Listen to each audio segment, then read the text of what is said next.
Hai, Shalom Bapak Mama Saudara yang dikasihi Tuhan. Selamat bertemu kembali. Oleh kasih dan penyertaan daripada Tuhan, saya senantiasa berharap Bapak Mama Saudara semua dalam keadaan sehat walafiat dengan penuh rasa syukur kepada Tuhan. Pada hari ini, kita akan membaca serta merenungkan akan firman Tuhan yang terambil dari kitab Keluaran. Keluaran 5 ayat 1 hingga ayatnya yang ke-9. Namun sebelum itu saya mengundang kita satu hati di dalam doa. Kita berdoa. Bapa di dalam surga, Bapa yang kami sembah lewat anak Yesus Kristus, terima kasih untuk kasih setia dan penyertaan Tuhan di dalam kehidupan kami. Kami bersyukur atas penyertaan Tuhan, kami boleh dibangunkan, kami boleh menikmati berbagai aktivitas kami Tuhan. Terima kasih Tuhan. Pada saat ini Tuhan kami akan bersaat teduh, kami mengundang Tuhan hadir dalam hati dan pikiran kami. Biarlah apa yang kami baca, apa yang kami renungkan, semuanya itu kami boleh mengerti, dan dengan bijaksana kami diberikan kekuatan daripada Tuhan untuk melakukannya. Mengampuni salah dan dosa kami Tuhan, di dalam anak Yesus Kristus kami telah datang dan berdoa. Amin. Bapak saudara yang dikasihi Tuhan, pembacaan kita terambil dari kitab Keluaran pasal 5 ayat 1 hingga ayatnya yang ke-9. Keluaran pasal 5 ayat 1 sampai ayat 9 di bawah perikop Musa menghadap Firaun, bangsa Israel makin ditindas. Kemudian Musa dan Harun pergi menghadap Firaun, lalu berkata kepadanya, "Beginilah firman Tuhan Allah Israel, biarkanlah umatku pergi untuk mengadakan perayaan bagiku di padang gurun." Tetapi Firaun berkata, "Siapakah Tuhan itu yang harus kudengar firman-Nya untuk membiarkan orang Israel pergi? Tidak kenal aku Tuhan itu, dan tidak juga aku akan membiarkan orang Israel pergi." Lalu kata mereka, "Allah orang Ibrani telah menemui kami, izinkanlah kami kiranya kami pergi ke padang gurun 3 hari perjalanan jauhnya untuk mempersembahkan korban kepada Tuhan Allah kami, supaya jangan nanti mendatangkan kepada kami penyakit sampar atau pedang." Tetapi Raja Mesir berkata kepada mereka, "Musa dan Harun, mengapa kamu membawa-bawa bangsa ini melalaikan pekerjaanlah? Pergilah, lakukanlah pekerjaanmu." Lagi kata Firaun, "Lihat sekarang telah terlalu banyak bangsamu di negeri ini.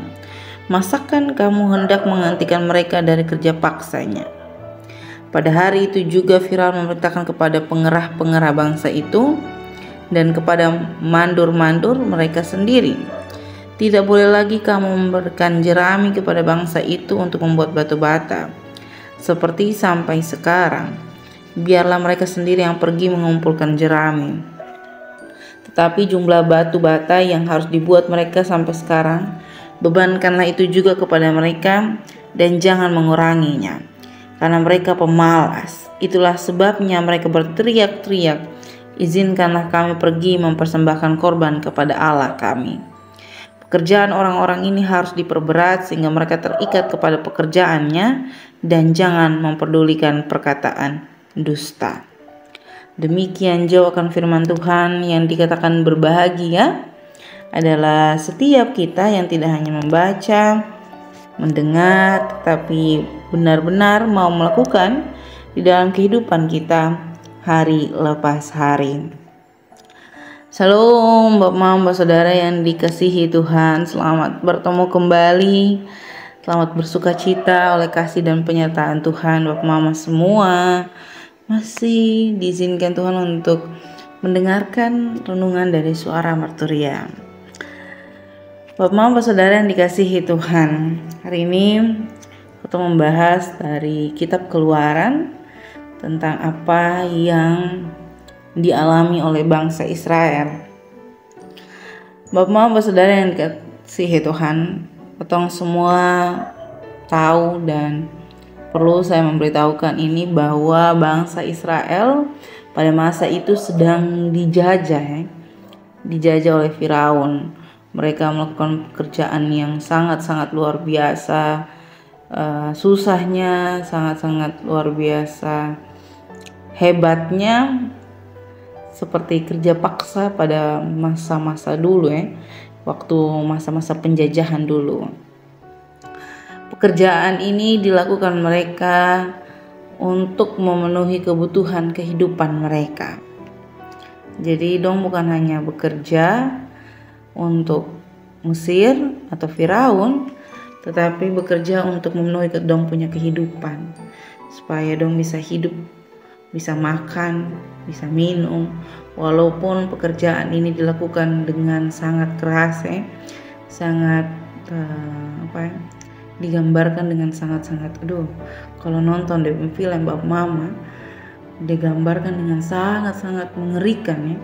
Dong dipukul, dong cambuk untuk harus terus bekerja, tidak ada istirahat, tidak ada waktu untuk bercerita antara satu dengan yang lain. Jadi kayak betul-betul digambarkan dengan satu pekerjaan yang sangat-sangat mengerikan ya pada masa itu. Lalu dalam perjalanan pekerjaan mereka, Allah hadir di sana untuk memberikan atau mengingatkan mereka bahwa ada hari-hari di mana mereka harus memberikan persembahan korban bagi Allah. Hari-hari ini menjadi satu bentuk perayaan, satu bentuk tanda berziarah mereka kepada Allah, dan mereka mengharapkan bagaimana Firaun memberikan satu itikat baik atau satu empati untuk memberikan mereka waktu dan kesempatan. Sampai kepada penjelasan di Alkitab mereka meminta waktu 3 hari lamanya untuk berziarah. Tetapi apa yang menjadi respon Firaun? Firaun hadir di sana untuk semakin mempersulit keadaan bangsa Israel. Bahkan Firaun meningkatkan pengawasan yang ketat hingga menekan bangsa Israel ya, dengan menghilangkan bahan, dengan meminta bangsa Israel untuk mencari bahan baku untuk dapat bekerja lebih banyak lagi dari yang sebelumnya.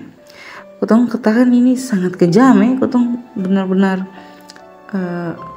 bayangkan saja Bapak Mama kalau kutong ada di waktu itu sangat kejam. Kutong hanya minta waktu untuk beribadah, waktu untuk berziarah, tapi yang diberikan bukannya waktu atau kesempatan, malah diberikan penambahan pekerjaan untuk kutong tidak dapat melakukannya. Ini sebuah ketidakadilan ya Bapak Mama, sebuah ketidakadilan yang diberikan Firaun bagi bangsa Israel. Kenapa saya bilang sebuah ketidakadilan? Karena hal tentang beribadah adalah suatu hal yang mutlak dimiliki oleh setiap orang. Gitu. Harusnya sebagai orang yang beragama, yang taat beragama, keadilan itu harus disamaratakan bagi semua orang. Bukan hanya orang-orang tertentu, bukan pada agama-agama tertentu, bukan pada suku atau budaya tertentu, bukan kepada pangkat-pangkat tertentu, kedudukan-kedudukan tertentu, tapi untuk semua orang. Jadi kau jangan lagi menjalankan apa yang ada di Mesir pada masa itu yang Firaun buat. Cukup sudah, jangan lagi. Keadilan itu hak milik semua orang. Hak milik semua orang yang memeluk agamanya. Bahkan yang tidak memeluk agama pun mereka menginginkan sebuah keadilan di mana mereka memerlukan waktu untuk mengosongkan diri, berziarah, untuk beristirahat.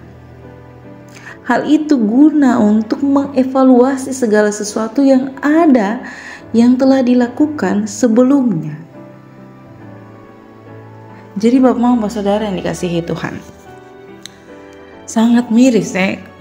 Saya rasa masih sangat banyak keadaan-keadaan di mana pekerja-pekerja diberikan pekerjaan dari Senin ketemu Senin kembali. Jadi benar-benar full time. Mereka kerja dari pagi sampai malam, ada yang kerja dari pagi sampai pagi. Tentu khotbah ini tidak akan bisa merubah secara signifikan bagaimana para pemerintah langsung merubah aturan-aturan atau para pemimpin-pemimpin pekerjaan merubah aturan-aturan untuk hari Minggu atau hari untuk bergereja, hari untuk beribadah, ada waktu-waktu untuk orang beribadah, diizinkan mereka untuk mengikuti ibadah sejam 2 jam, diizinkan mereka untuk beristirahat dengan waktu yang lebih baik, dengan waktu yang dengan cukup untuk bisa menikmati, terus mengevaluasi. Jangan, Bapak Mama, cukup sudah. Apa yang dilakukan Firaun pada bangsa Israel cukup. Saya yakin dan saya percaya bahwa apa yang saya ketemu baca hari ini sudah tahu dampaknya ke depan. Ya, tak? Jadi jangan pernah mengambil hak orang lain. Jangan pernah mengambil atau mengingini hak orang lain. Harusnya segala sesuatu yang menjadi hak milik orang itu adalah merupakan keadilan yang wajib kita berikan bagi orang itu. Biarkanlah setiap kita menikmati hal yang sama yang dipercayakan Tuhan di dalam kita punya kehidupan. Semua orang berusaha untuk tetap hidup lebih baik. Tetapi sekiranya kotong juga memiliki hati yang diberikan Tuhan untuk memperhatikan hal-hal yang sebenarnya menjadi keadilan bagi seluruh orang yang ada di kita sekitar. Ini bukan hanya soal pekerjaan, tetapi ini juga soal keluarga. Tentang keadilan-keadilan dalam keluarga, hak anak sulung, hak anak bungsu, hak anak tengah, hak istri, hak suami. Wajiblah kita bertanggung jawab sebagai bentuk di mana kita mencintai Allah. Bertanggung jawablah kepada Allah dan lakukanlah untuk menjadi berkat dimanapun Bapak Mama Saudara semua berada. Amin untuk firman Tuhan. Untuk menutup perundungan pada saat ini, saya mengundang kita satu hati di dalam doa. Kita berdoa. Bapa di dalam surga, Bapa yang kami sembah lewat anakmu Yesus Kristus. Terima kasih untuk kasih setia dan penyertaan daripada Tuhan. Kami masih dipercayakan oleh Tuhan untuk membaca, mendengar, merenungkan, dan berefleksi tentang apa yang Tuhan buat di dalam kehidupan kami melalui firman-Mu. Kami memohon di dalam Tuhan memberikan kami hikmat kebijaksanaan untuk apa yang telah kami baca, apa yang kami renungkan, semuanya itu mendatangkan kekuatan bagi kami. Dan kami boleh diizinkan oleh Tuhan untuk melakukannya dan menjadi berkat dimanapun kami berada untuk hormat dan kemuliaan bagi nama Tuhan. Bapa dalam surga, pada saat ini juga kami mendoakan pribadi lepas pribadi kami, tugas tanggung jawab, pekerjaan, pelayanan, orang tua, istri, suami, anak-anak, oma, opa kami, pendidikan kami Tuhan. Segala sesuatu yang kami butuhkan di dalam Tuhan, kami taruh dalam tangan dan pengasihan Tuhan. Setiap kami yang mengalami sukacita atas penambahan umur, atas kesembuhan, atas segala sesuatu yang Tuhan percayakan, termasuk sakit penyakit, kami taruh dalam tangan dan pengasihan Tuhan. Bila Tuhan memberkati, mencukupkan kami dengan segala sesuatu yang dianggap penting bagi kehidupan kami. Tuhan memberkati setiap kami yang mengalami duka cita atas segala sesuatu yang hilang dari hidup kami, termasuk keluarga, orang tua, atau anak-anak kami Tuhan. Kami memohon di dalam Tuhan, Tuhan memberkati, Tuhan memberikan kami pengharapan. Biarlah kami terus memandang kepada Tuhan atas segala yang Tuhan percayakan dalam kehidupan kami. Terima kasih Tuhan. Mengampuni salah dan dosa kami. Di dalam anak Yesus Kristus, kami telah datang dan berdoa. Amin. Shalom, Bapak Mama semua. Selamat beraktivitas. Tuhan Yesus memberkati.